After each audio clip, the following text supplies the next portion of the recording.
Welcome to The Pick List, the podcast for curious food industry minds.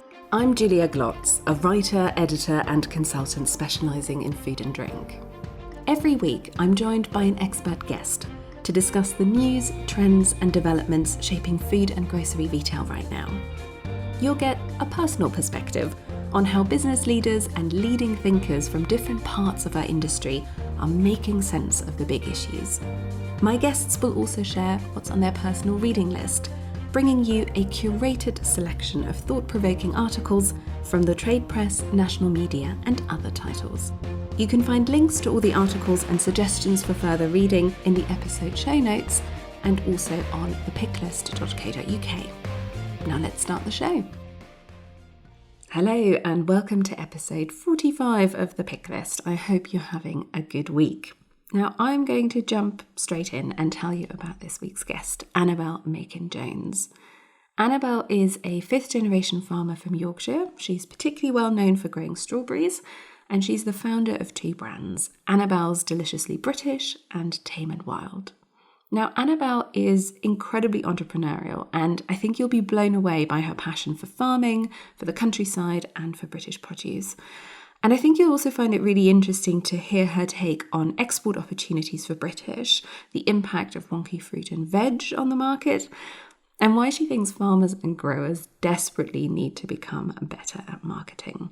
Now, of course, we also talk about the big issues. We'll talk about labour shortages and this year's growing season, which has been so very tough for growers, not actually just because of labour issues, but also because of the weather.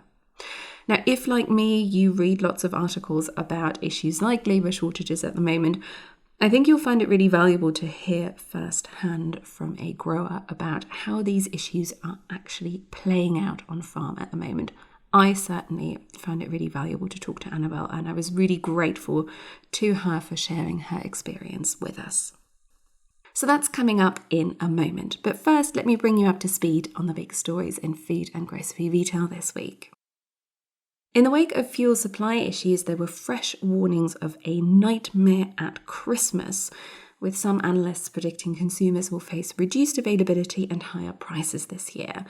The government has put army drivers on standby to help with the fuel crisis and says it is confident the food industry is resilient and will be able to cope during the festive period.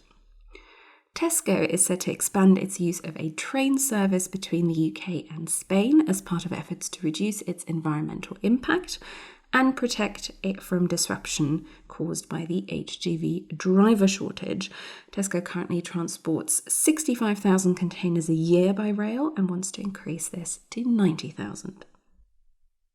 As I'm recording this, the takeover battle for Morrisons was set to be decided by a one-day auction this weekend. The two bidders, Clayton Dubilier and Rice and Fortress Investment Group, will go through up to 5 rounds of bidding to settle who will get to acquire the retailer. The government announced 5,000 HGV drivers from the EU will be granted temporary 3-month visas to help alleviate driver shortages, but food and logistics bodies told the grocer those drivers were unlikely to be on the road until the second week of November. Deliveroo unveiled a new rapid grocery delivery service called Deliveroo Hop. Hop will be run in partnership with Morrisons, offer delivery within 10 to 15 minutes, and it will run initially in London. Now, staying with online grocery and, in fact, with Morrisons, the retailer announced it would stop doing store picking from 50 stores as online demand continues to ease. About 1,400 staff are affected by the move. Research into gene editing of crops is set to become easier in England after the government announced the easing of regulations. DEFRA Secretary of State George Eustice said gene editing could help the UK tackle challenges around climate change and food security, but critics say it's not a long-term solution and doesn't address underlying issues. The WWF published its 2021 Palm Oil Buyers Scorecard, which assesses retailers and brands on their sourcing of palm oil. Ferrero and IKEA were among the brands highlighted as leading globally, whereas in the UK, John Lewis scored highest. The Guardian published a major investigation into the European meat industry, saying it had found poor working conditions and exploitative practices at many meat plants, with subcontracted workers particularly vulnerable to exploitation.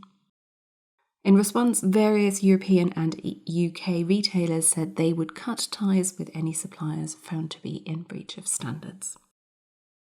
And finally, makers of plant-based meat alternatives face higher costs because the cost of peas has soared in the wake of drought in Canada. French company Roquette, which is one of the leading processors and suppliers of pea protein, said the sector was facing an unprecedented situation with challenging availability and price increases that would likely have to be passed on to consumers. These are the big stories this week. You can find links to everything I mentioned in the show notes and also at thepicklist.co.uk. And now, here's my conversation with Annabel Makin-Jones. Annabel, welcome to the Picklist. Thank you for being my guest. Thank you for having me. Now, you are a third-generation farmer from Yorkshire. You're a grower of premium produce. Fifth generation. Fifth generation, wow. But you're a grower of premium produce, particularly strawberries, and the founder of two brands, Annabel's Deliciously British and Tame and Wild. So you've got a really interesting spread of activities. I have loads of things I want to ask you about. But I thought let's give listeners a bit of a crash course on you and your background so we have some context first.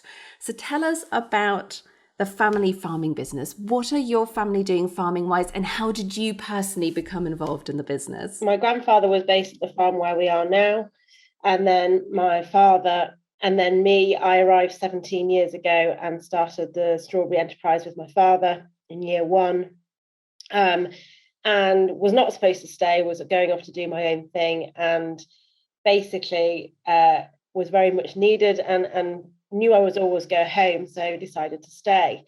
And we've gone from having a 15-acre field in 2004 to now having over 200 acres of tabletop strawberry production under polytunnels, which is around 400 kilometres. So from where we are in Yorkshire all the way down to London. And we're now growing almost 2,000 tonnes of strawberries for different enterprises. But Annabel's Deliciously British is one of the premium brands that I own. And so when you say you're growing for a number of different customers, there's obviously the stuff that goes into the brand, but do you also do retailer own label? Do you do restaurants? What does your customer base look like? Yeah, so I do retailer own brand. And then I do our premium strawberries into the Annabel's brand, which does go to restaurants, wholesalers, Fortnum Mason, Spinneys in Dubai, Harrods, Whole Foods, Ocado, Booths, Japan, Hong Kong, and we've just done a trial run to New York. Very exciting. And I'm so interested actually in your trial to New York, because we do have an opportunity to talk a little bit about the US market later. So I'm very interested to understand what you're seeing there and how it compares with the UK. But tell us, why strawberries? Were your family already involved in strawberries in any form, or was that something that you decided to introduce? No, they weren't. There was a real gap in the market, and also in terms of farming. Growing crops, cereals, potatoes, the margins are so tight.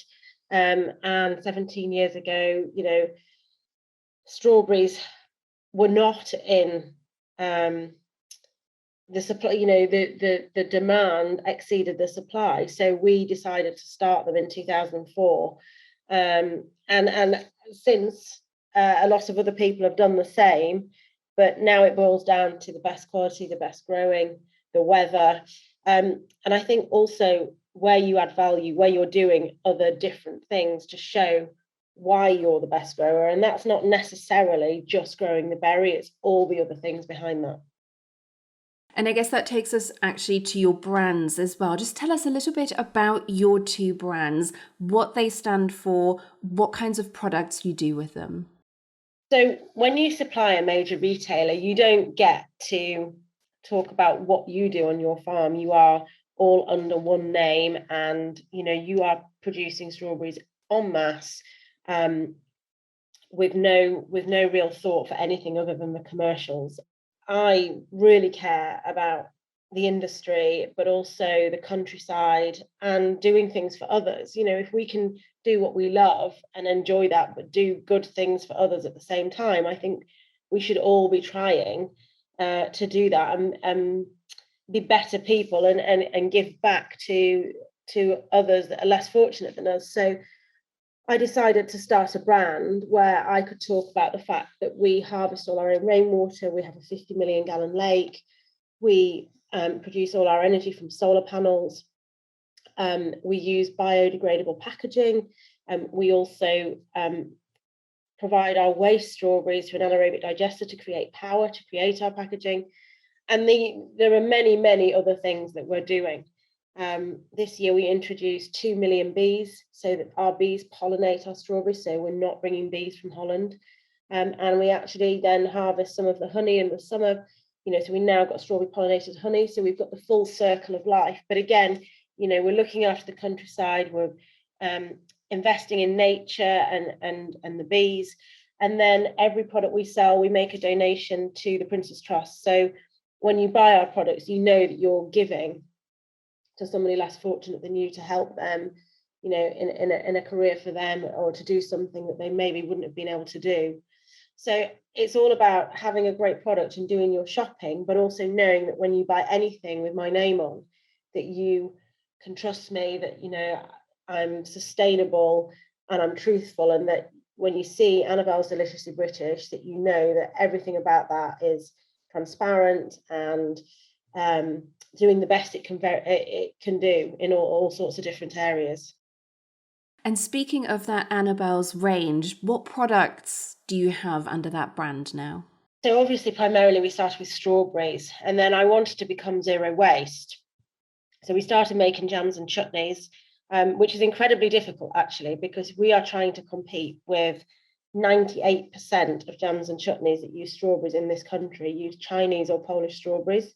So price-wise, we cannot compete. But I wanted the more educated and possibly more thoughtful consumer to have the option of buying British fruit all year round and a premium variety of strawberry. So we introduced the jams and chutneys. I also grow forced rhubarb, and I also make jams and chutneys with their waste of those. Daffodils, cherries now, and so the range has grown. And then the offshoot of Annabel's is Tame and Wild drinks, which is all natural, sophisticated, sparkling drinks, but they're all natural in terms of everything that is in them is either from the field, the garden, or the hedgerow. So, and they're also very low in sugar and low in calories, so they're also very good for you. So they were aimed at the people that care about where the food comes from. We should all care about what we're drinking too. So the whole group is about our ethos is about knowing the provenance of your food and drink, and actually that it's good for you too. Fantastic. Now, we are going to talk about some really big issues today, some of the big issues affecting not just the fresh produce sector, but the food industry, lots of industries actually at large at the moment. The articles you've picked are right on the money in terms of, what's in the news right now. So labour shortages, we'll talk about supporting British farming and also the role of brands in fresh produce.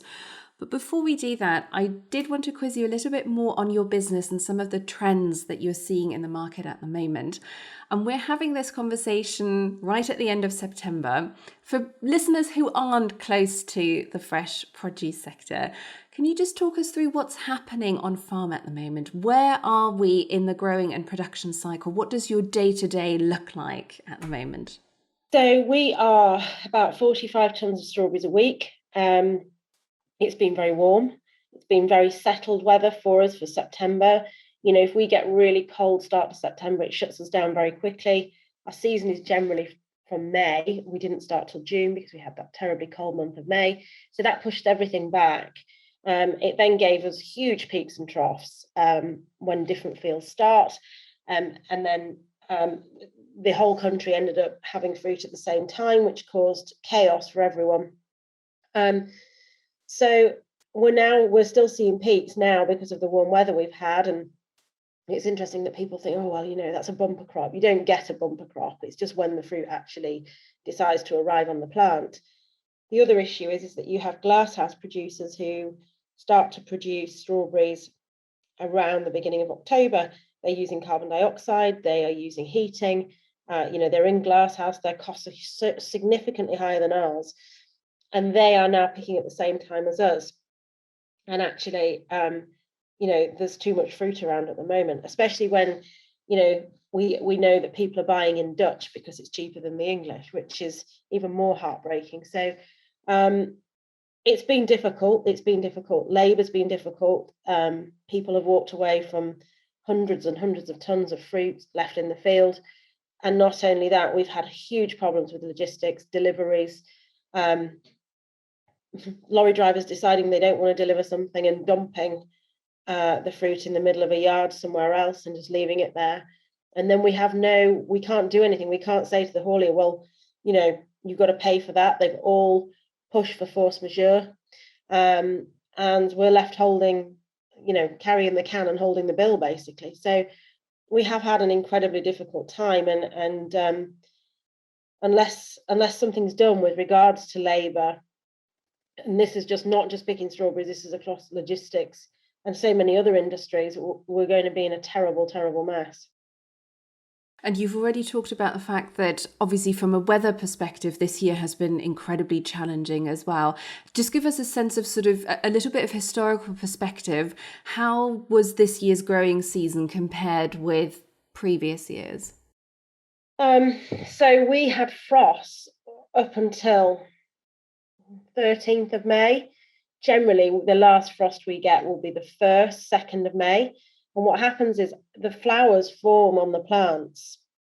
And even though we have doors on and we have a fleece on them, which is like a thin duvet, because they have to be able to breathe, the frost still got in. The frost at night, when we're all fast asleep, gets down to -7, -8. There's nothing we can do.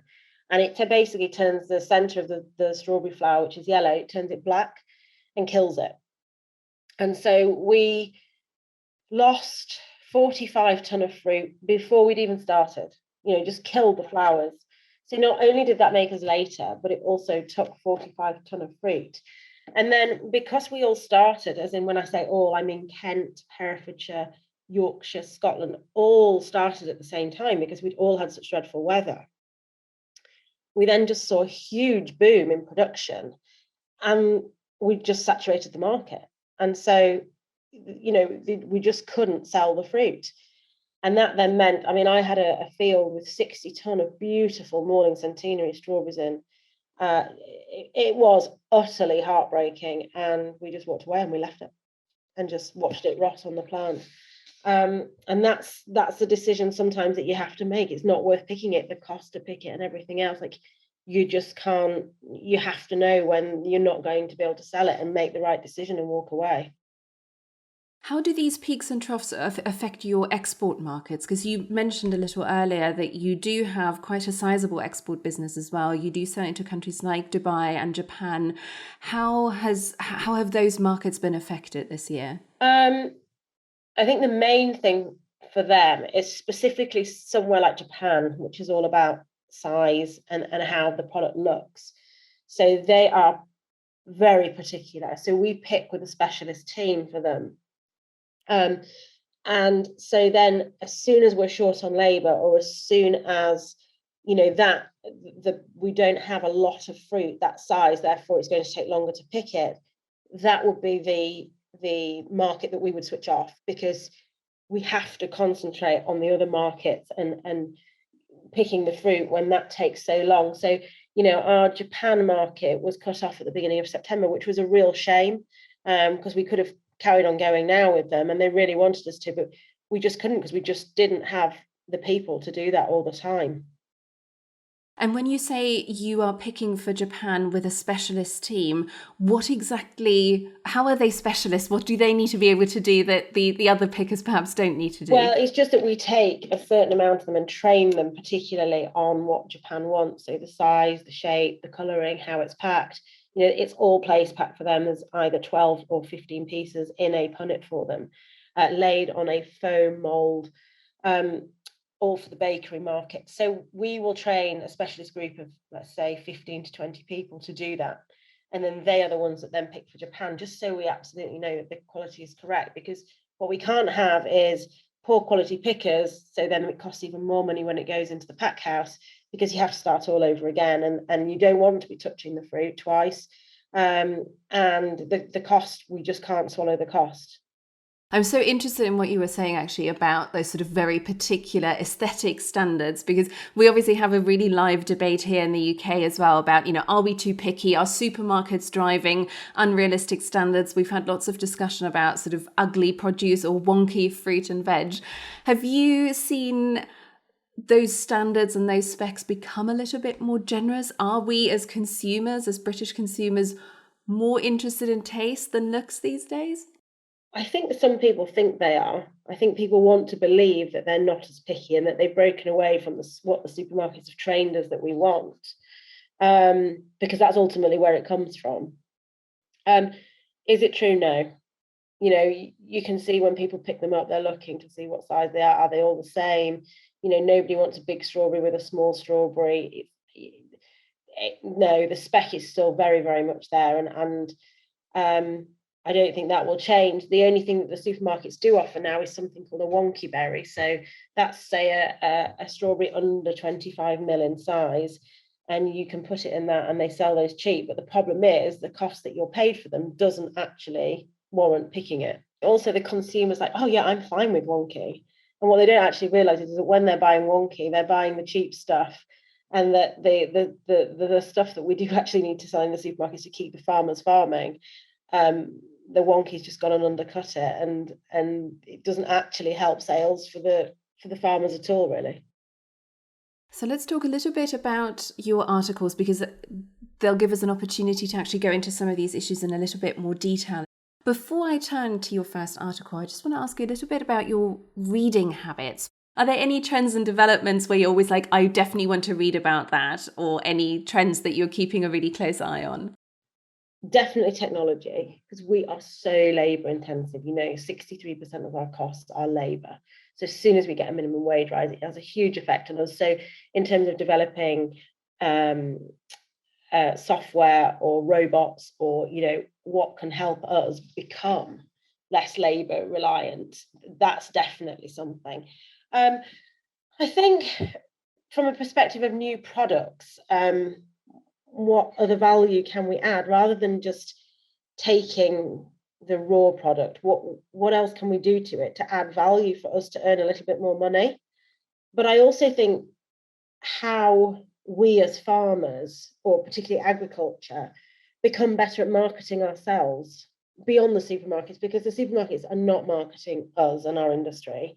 They're selling a commodity. And it's how we become better as a group to try and find our space again, that we really are hugely important. Out of everything with COVID, what was the one thing that people needed more than anything? It was food. And so just to gain a little bit more respect, I think we've become very much forgotten, and I think we've allowed that because we've become a slave to the retailers, and we've very much been dictated to, and then there's no way of fighting back, because you don't have the power. So I think if there is a way of us being able to hold our own and stand our ground and say, actually acknowledge that we're here and what we do, and give us a fair price, and I think possibly that has to come through marketing and us fighting for who and what we do. But you are, when I look at your social media, for instance, but also when I look at your website, I mean, you're pretty active as far as that stuff is concerned, and you really are telling the story of what goes behind your brand. Do you see that as the primary sort of channel of communication for consumers, where farmers can perhaps level the playing field and directly talk to consumers? Or do you think it also needs to happen on a more collective basis where entire sectors speak as one? Yeah, I mean, my voice is tiny on social media. As much as we try and we actively post and we actively try to educate people about, for instance, the strawberry jam, the fact that, the majority of the people listening, if they go and turn the back of the strawberry jam around, they'll see it just says strawberry. It will never say English. It will never say British. It may say that it's made in England, but it will never say grown in England because they don't use British strawberries. Those types of things, we need a way to get to the consumer fast and to share this information with them. And things like this, like podcasts and people listening, that's great. That is so helpful. I mean, Jeremy Clarkson has probably helped more than anyone, because he is for the mass, and the masses love him or hate him, but they still want to watch him. And he has pointed out so many things that we all go through. Like, don't think a farmer that talks about the weather is moaning, and this is actually how much I made. So don't think it's a way of life and that they're having a great time, because it's not true. So he's probably done more good than anyone, to be honest. I could just do with him going to a strawberry farm. Maybe for season 3. Yeah. Now let's talk about your first article. You've picked something from The Guardian, and the headline is "The Anxiety is Off the Scale, UK Farm Sector Worried by Labour Shortages." And the headline here really tells the story, doesn't it? I mean, this is an article that came out, I think, roughly about a month ago. But of course, it's an issue that's absolutely stayed in the headlines, and it's only becoming more urgent. And just for context for listeners, I'm going to pick out a few bits and bobs that really caught my eye in this piece. So one of the growers interviewed in the article is a blueberry grower who says he is missing about a quarter of his seasonal workforce, and he's predicting as much as half of his blueberry crop will go to waste this year. There's mention of a pepper grower who's only able to harvest every 11 days instead of every 3, again, because there aren't enough workers. There's mention of fields of courgettes going unharvested, again, because there aren't any workers. And of course, it's not just in fresh produce, as you've already mentioned. There are all sorts of farming sectors and other sectors that are suffering from labour shortages. Now, as the article explains, a key factor driving these shortages is Brexit and the changes to the immigration system post-Brexit, with the loss of unskilled seasonal workers from EU countries like Romania and Bulgaria. But the pandemic has also played a role here because it's limited cross-border movement, of course, and it has seen scores of workers opting to stay in their home countries. Annabel, you've already alluded to how your own business has been affected by shortages, but just paint the picture for us. What percentage of your workers have you lost, or what's the shortfall at the moment? So we were probably at about 68% of what we should have been this year, and we have managed to get through by the skin of our teeth. But this is a huge problem, and when our fruit is ripe, we cannot hang back and leave it for a day or leave it in the cold store, because it just will not stand up, and then we don't get the shelf life for the consumer. We just haven't seen Romanian and Bulgarian workers returning. They've had other opportunities elsewhere. Then they brought in an SWP labour, which is people from the Ukraine, and they gave 30,000 visas. We actually need between 85 and 100,000 people, seasonal labour for agriculture, and we had 30,000 visas. And we know that something like 1.3 million workers left the UK when the pandemic started and returned to their homes. So labour force was massively down. I mean, we couldn't pick the fruit. There's pig farmers, that haven't got the staff. The slaughterhouse is only working 4 days a week. There's a lack of new cars. It's not just us. There's a huge problem. And they really got rid of the unskilled labour, but that unskilled labour is so necessary. And they're wanting us to make long-term investments in the UK domestic workforce. But in theory, we can do that. But that has to get passed on down the line. You cannot remain at the price that they're paying for strawberries when you have a business built on 62% labour and the price is going up. You have to be prepared to pay more for your food. And that's, of course, always the key point that gets brought up in this discussion, isn't it? That when, people will say, well, why don't you hire more British workers? And if you can't get British workers, why don't you pay them more so that you can get British workers? What would you say in response to that? And have you tried to get more British workers? Yeah, we have. We've tried several times last year, particularly when people were on furlough. We had the best part of 10 people, of which 6 left on the first day, and the other 4 lasted all of 3 days. And the problem is, we have to be in that field at 4:30 in the morning. People don't want to get out of bed. They don't want to do it. And then, it is a hard manual job, and just doesn't sit right with people. If they're not particularly fit, then they're not going to be any good. And if they don't want to get out of bed, they're not going to be very good either. So, we can go and pay them more, but they won't be very quick. And that then just drives up the cost. And, there is no getting away from it. We have tried with English workers, and it's just not an option. And so what do you think would make the biggest difference to a business like yours? What would you want to see from government? Well, they need to increase the amount of permits for SWP labour. And I'm most certainly not a politician, but somebody with some knowledge of agriculture, horticulture, this industry needs to look at it and say, hang on, I go and spend time and see what the problems are that we face, and actually understand our industry so rather than making decisions based on numbers or what they think, actually living what we are. The worst thing is that SWP labour is only for agriculture, so they can't go and work on anything else. So things like my daffodils in January, I can't use SWP labour to go and pick my daffodils because they're classed as ornamentals. So that's not food production. So therefore, I dread to think what the daffodil season will be like. And we're going to stay with labour issues to an extent when we talk about your second article.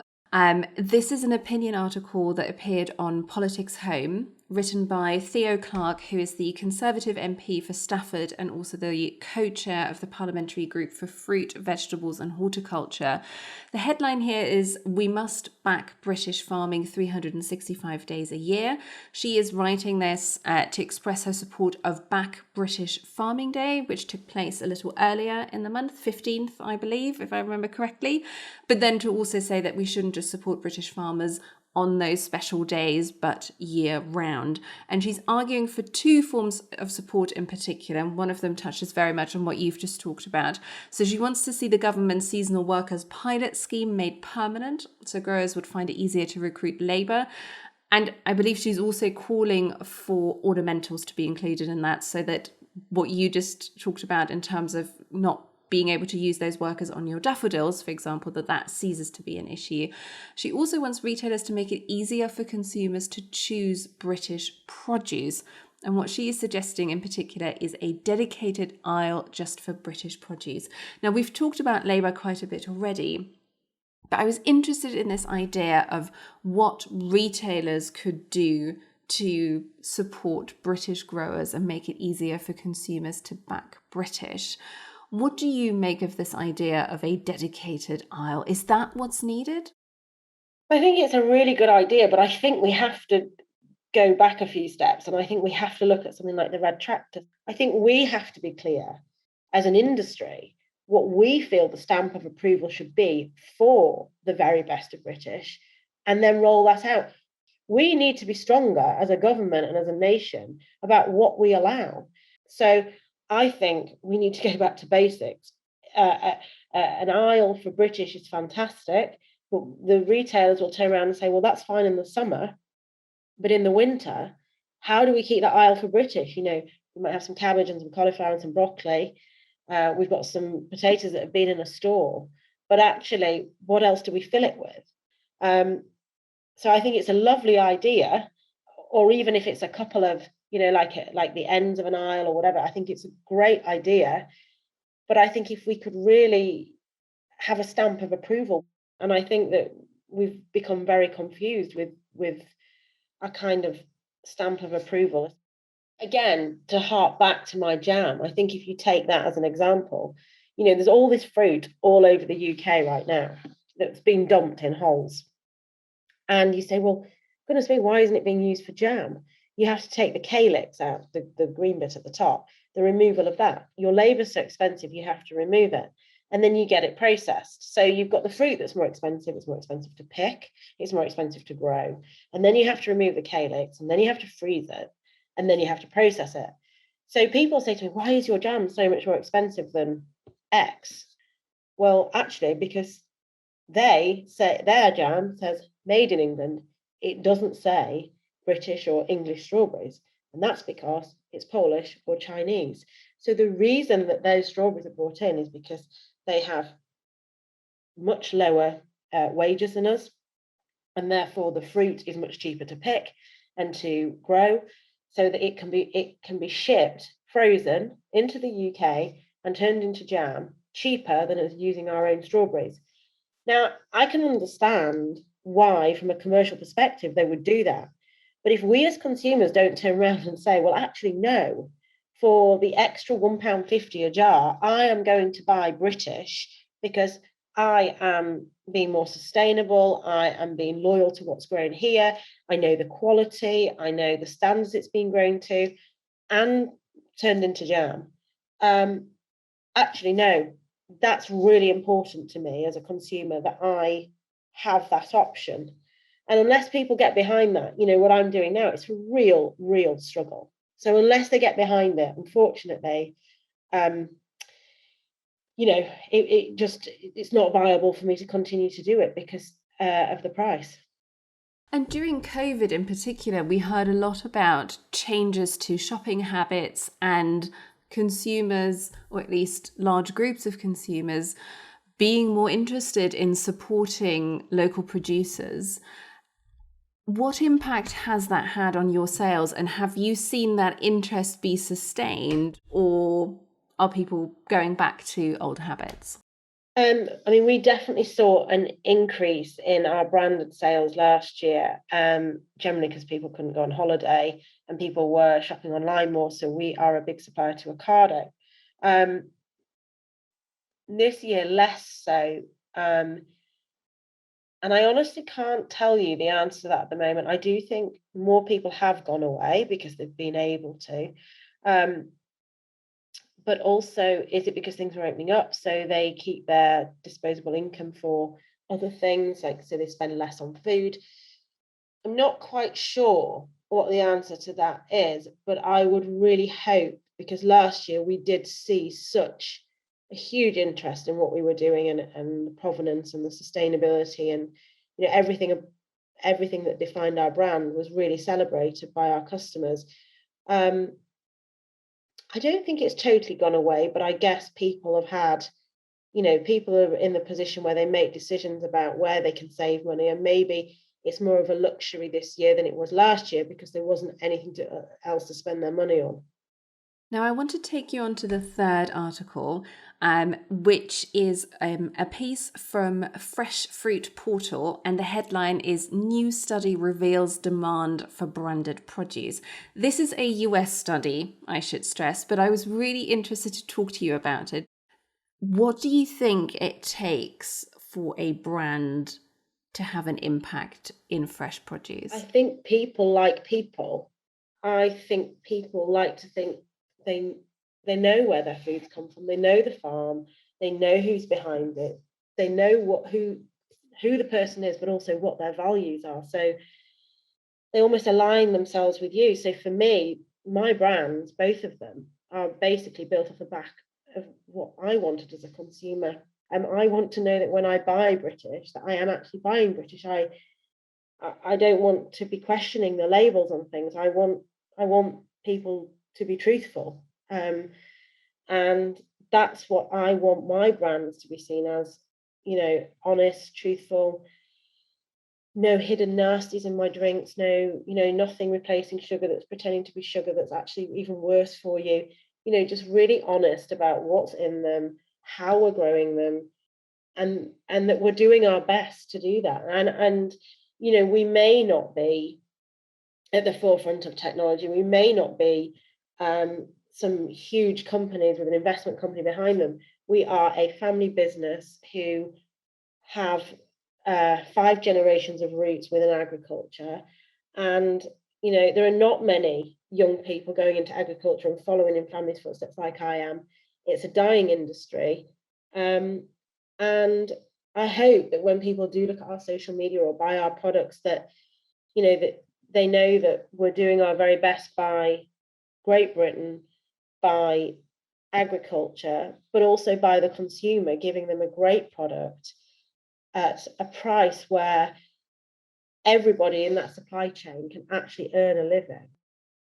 And I think what you're putting your finger on is that a brand does have to stand for something. There needs to be meaning behind it, because I think, sometimes when I hear these discussions about wanting to see more brands in fresh produce, but also in meat, and very similar kind of own label dominated category, is it can't just be driven by a desire for growers or producers to make better margins or to have some kind of branded presence. There needs to be something that the consumer can get their head around, that they understand they're buying into, because if there isn't, then actually the retailer brands are the more powerful brands and probably do a better job of engaging the consumer.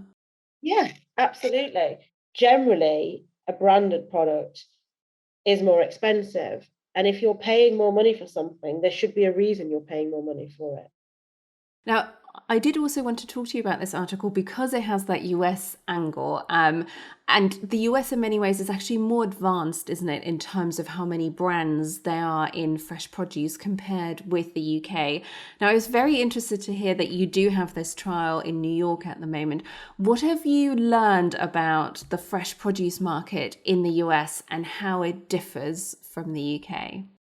Well, I haven't yet, to be honest. So it's only happened this week, but it's very exciting. I think it's going to be extremely interesting for me. But what I do think I already know is that the things that Annabel's Deliciously British and Tame and Wild drinks actually stand for, that Americans or some Americans will absolutely get behind. Now, although it's not an American product, it's coming from the UK, they generally have a respect for British products. And the fact that we can get product there cheaper than they can get it from California tells you something about them having their own issues with logistics and labour and, growing of product. But not just that.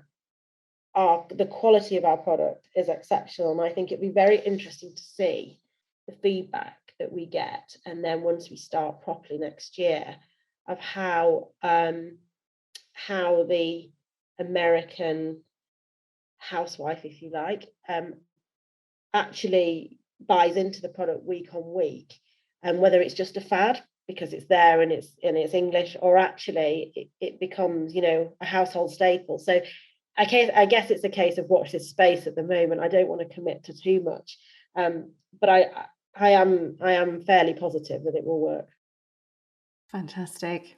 Annabel, we're out of time, but if people want to connect with you and your brands, where can they find you? What's the best way to get in touch? Well, social media is great. So Instagram, Annabel's Deliciously British and Tame and Wild Drinks. We're also on Facebook. And also go on our websites, annabelsdeliciouslybritish.co.uk and tameandwilddrinks.co.uk. We're always, we answer every day. Have a good look on the website. You can see the video of the farm and how we harvest, and watch the video of how the fruit comes down from the field within 40 minutes into the chill unit and then gets packed. So you can follow the whole process. So do have a look. Brilliant. Annabel, thank you so much for being my guest. Thank you, Julia. Thanks for listening. I hope you enjoyed the conversation and found it useful. If you did, please consider giving the Pick List a 5-star rating on whichever platform you're listening and leave a review. It tells me you're enjoying the show and would like it to continue, and it helps me reach more listeners. If you'd like to connect, you can find me on LinkedIn at juliaglotz.com and on thepicklist.co.uk. And if you'd like more thought-provoking reads for your personal reading list, please subscribe to The Trim, my free weekly newsletter at juliaglotz.com/newsletter. See you next time.